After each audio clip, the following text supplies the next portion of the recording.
ನೇತ್ರಾವತಿ ನದಿ ತೀರದಲ್ಲಿ ನೂರಾರು ಶವ ಹೂತಿಟ್ಟ ಪ್ರಕರಣಕ್ಕೆ ಸಂಬಂಧಪಟ್ಟಂತೆ ಪ್ರಕರಣದ ತನಿಖೆಗೆ ಮತ್ತೆ ಚುರುಕನ್ನು ಕೊಡ್ತಾ ಇರೋದು ಎಸ್ಐಟಿ ಅಧಿಕಾರಿಗಳು. ಉಜಿರೆಯ ಖಾಸಗಿ ಕ್ಲಿನಿಕ್ಗೆ ತೆರಳಿ ಇದೀಗ ಎಸ್ಐಟಿ ಅಧಿಕಾರಿಗಳು ತನಿಖೆ ಮಾಡ್ತಾ ಇದ್ದಾರಲ್ಲಿ. ಖಾಸಗಿ ದಂತ ಚಿಕಿತ್ಸಾಲಯ ಇಲ್ಲಿಗೆ ಹೋಗಿದ್ದಾರೆ ಅಧಿಕಾರಿಗಳು. SK ಮೆಮೋರಿಯಲ್ ಹಾಲ್ ಕಟ್ಟಡದಲ್ಲಿದೆ ಈ ಒಂದು ಕ್ಲಿನಿಕ್. SIT ಜೊತೆಗೆ FSL ವಿಭಾಗದ ಸೋಕೋ ತಂಡ ಕೂಡ ಇಲ್ಲಿ ತನಿಖೆಯನ್ನು ಮಾಡ್ತಾ ಇದೆ. ಗೊತ್ತಿಲ್ಲ, ಈಗ ಯಾರ್ದಾದ್ರೂ ಅಕಸ್ಮಾತು ಹಲ್ಲಿನ ಒಂದು ವಿಚಾರಕ್ಕೆ ಸಂಬಂಧ ಸ್ಯಾಂಪಲ್ ಸಿಕ್ಕಿರಬಹುದು, ಅಥವಾ ಅಲ್ಲಿಗೆ ಯಾರೋ ಬಂದು ಹಲ್ಲಿನ ಟ್ರೀಟ್ಮೆಂಟ್ ತೆಗೆದುಕೊಂಡಿರಬಹುದು, ಆನಂತರ ಅವರು ಸತ್ತು ಹೋಗಿರಬಹುದು, ಯಾವುದಾದ್ರು ಸ್ಲಿಪ್ ಸಿಕ್ಕಿರಬಹುದು, ಇಂಥವ್ರು ನಿಮಗೆ ಗೊತ್ತಾ ಅಂತ ಇರಬಹುದು. ಅಥವಾ ಈ ತಲೆಬುರುಡೆಗಳಲ್ಲಿ ಹಲ್ಲು ಇನ್ನೊಂದಿನ ಸಿಕ್ಕಾಗ DNA ಪರೀಕ್ಷೆಗೆ ಸಂಬಂಧಪಟ್ಟಂತೆಯೋ, ಅಥವಾ ಯಾರಾದರೂ ಹಲ್ಲಿಗೆ ಕ್ಯಾಪ್ ಹಾಕ್ಸ್ಕೊಂಡಿರಬಹುದು, ರೂಟ್ ಕೆನಾಲ್ ಮಾಡಿಸ್ಕೊಂಡಿರಬಹುದು, ಅದಕ್ಕೆ ಸಂಬಂಧಪಟ್ಟಂಥ ಬಿಲ್ ಸಿಕ್ಕಿರಬಹುದು. ಇವರು ಯಾರು, ಏನು, ಎತ್ತ, ನಮಗೆ ಇವ್ರ ಮಾಹಿತಿ ಸಿಗ್ತಾ ಇಲ್ಲ, ನಿಮಗೇನಾದರೂ ಗೊತ್ತಾ? ಅಥವಾ ಈ ತರಹದ ಏನಾಗುತ್ತೆ, ಕೆಲವರು ರೂಟ್ ಕೆನಾಲ್ ಮಾಡಿಸಿದ್ದಾಗ ಕ್ಯಾಪ್ ಹಾಕ್ಸ್ಕೊಂಡಿರ್ತಾರೆ, ಕೆಲವರು ಅದು ಯಾವುದೋ ಸ್ಟೀಲ್ ಹಾಕ್ಸ್ಕೋಬಹುದು, ಕೆಲವರು ಗೋಲ್ಡ್ ಕಲರ್ದು ಹಾಕ್ಸ್ಕೋಬಹುದು, ಬೇರೆ ಬೇರೆ ಮೆಟಲ್ದು ಯಾರೋ ಹಾಕ್ಸ್ಕೊಳ್ಬಹುದು. ಅದನ್ನು ಕೆಲವರು ಇಂಥದ್ದು ಮಾಡ್ತಾರೆ ಅಂತ ಗೊತ್ತಿರುತ್ತೆ. ಹಾಗಾಗಿ ನಾನಾ ಆಯಾಮಗಳಿರ್ತವೆ ಇದರಲ್ಲಿ.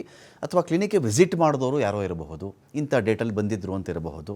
ಹಾಗಾಗಿ ಅವ್ರು ನಿಮಗೆ ಗೊತ್ತಾ, ಇಲ್ಲಿ ಯಾವಾಗ ಬಂದಿದ್ರು ಅವರು, ಏನು ಕಥೆ, ಏನೋ ಒಂದು ತನಿಖೆಯ ಲೀಡ್ ಆ ಡೆಂಟಲ್ ಕ್ಲಿನಿಕ್ಗೆ ಬಂದು ನಿಂತುಕೊಳ್ಳದೆ ಅಲ್ಲಿವರೆಗೂ ಯಾರೂ ಹೋಗಲ್ಲ. ಅಥವಾ DNA ಪರೀಕ್ಷೆ ಇನ್ನೊಂದು ಅಂತ ಬಂದಾಗ, ಆ ಸ್ಯಾಂಪಲ್ ಅಂತ ಬಂದಾಗ, ಅದಕ್ಕೀಗ FSL ತಜ್ಞರು ಕೂಡ ಇರೋದರಿಂದಾಗಿ ಏನೋ ಒಂದು ಆ DNA ಪತ್ತೆ ಹಚ್ಚುವ ಸಲುವಾಗಿ, ಅಥವಾ ಯಾರಿವರು, ಈ ವ್ಯಕ್ತಿ ಯಾರು, ಸತ್ತೋಗಿರೋದು ಯಾರು ಅಂತ ತಿಳಿದುಕೊಳ್ಳುವ ಸಲುವಾಗಿಯೂ ಕೂಡ ಇಲ್ಲಿ ವಿಸಿಟ್ ಮಾಡಿರಬಹುದು ಅಂತ ತಿಳಿಸ್ಕೊಳ್ಳಿಕ್ಕೆ ಆದಿತ್ಯ ಇದರ ಸಂಪರ್ಕದಲ್ಲಿ. ಆದಿತ್ಯ, ನಾನು ಹೇಳಿದ್ದೆಲ್ಲ ಒಂದು ಭಾಗ, ಇದಲ್ಲದೇನೂ ಇನ್ನೂ ಏನೋ ಒಂದು ಕಾರಣ ಇರಬಹುದು ಆದಿತ್ಯ. ಅಲ್ಲಿ SIT ತಂಡ ಆ ದಂತ ಚಿಕಿತ್ಸಾಲಯಕ್ಕೆ ಬರಬೇಕು ಅಂತ ಹೇಳಿದ್ರೆ ಏನು ಕಾರಣ ಅಂತ ಏನಾದರೂ ಗೊತ್ತಾಗ್ತಿದೆಯಾ, ಹೇಗೆ ಅಂತ? ರಮಕಾಂತ್, ನಿಜಕ್ಕೂ ಕೂಡ ಬಹಳ ಕುತೂಹಲಕ್ಕೆ ಇವತ್ತಿನ ಬೆಳವಣಿಗೆ ಕಾರಣವಾಗಿದೆ. ಯಾಕಂದರೆ ಚಿನ್ನಯ್ಯನ ಬುರುಡೆ ಪ್ರಕರಣ, ಅಂದರೆ ಚಿನ್ನಯ್ಯ ಏನು ಆರೋಪಿಯಾದ ಬಳಿಕ ಆತನಿಗೆ ಸಂಬಂಧಪಟ್ಟಂಥ ಮಹಾಜರು ಪ್ರಕ್ರಿಯೆಗಳೆಲ್ಲ ಮುಗಿದು ಕೋರ್ಟ್ಗೂ ಕೂಡ ಆತನನ್ನು ಸಬ್ಮಿಟ್ ಮಾಡಿ ಈಗ ಆತ ಜುಡಿಷಿಯಲ್ ಕಸ್ಟಡಿಯಲ್ಲಿ ಇದ್ದಾನೆ. ಅದಕ್ಕೆ ಸಂಬಂಧಪಟ್ಟ ಹಾಗೆ ವರದಿಯನ್ನು ಕೂಡ ರೆಡಿ ಮಾಡ್ತಾ ಇದ್ದಾರೆ.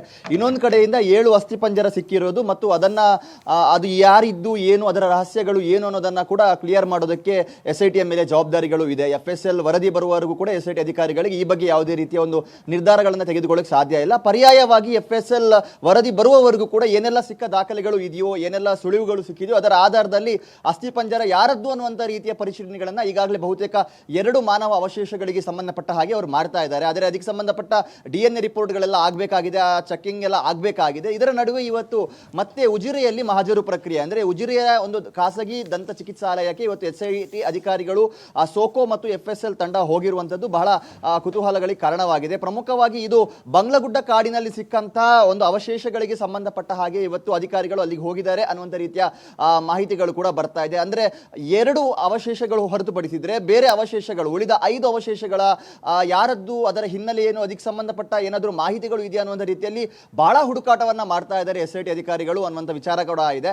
ಹಾಗಾಗಿ ಈ ಹಲ್ಲಿನ ಮೂಲಕ ಈಗ ಪ್ರಮುಖವಾಗಿ ಯಾರದ್ದು ಅಸ್ಥಿಪಂಜರ ಅನ್ನುವಂಥದ್ದನ್ನ ಫೈಂಡ್ ಔಟ್ ಮಾಡೋದಕ್ಕೆ ಪ್ರಮುಖವಾಗಿ ಹಲ್ಲಿನ ಭಾಗ, ಮೆದುಳೆ ಬಹಳ ಮುಖ್ಯವಾಗುತ್ತೆ. ಹಾಗಾಗಿ ಹಲ್ಲಿನ ಒಂದು ಪರಿಶೀಲನೆ ಮಾಡುವ ಸಂದರ್ಭದಲ್ಲಿ ಅಸ್ಥಿಪಂಜರದ ಹಲ್ಲು ಈ ಸಂದರ್ಭದಲ್ಲಿ ಏನೋ ಮಹತ್ವದ ಸುಳಿವು ಸಿಕ್ಕಿರುವಂತಹ ಸಾಧ್ಯತೆಗಳು ಕೂಡ ಇದೆ.